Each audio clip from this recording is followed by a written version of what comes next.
What's the meaning of broom?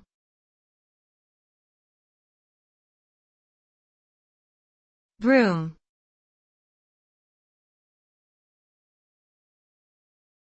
Broom.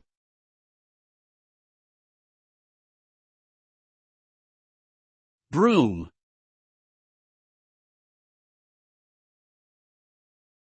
Broom.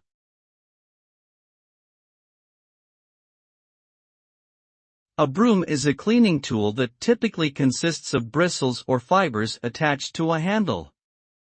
It is used for sweeping floors, removing dirt and debris.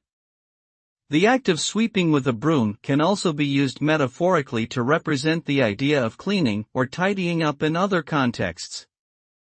Overall, the primary function of a broom is to clean surfaces effectively and efficiently.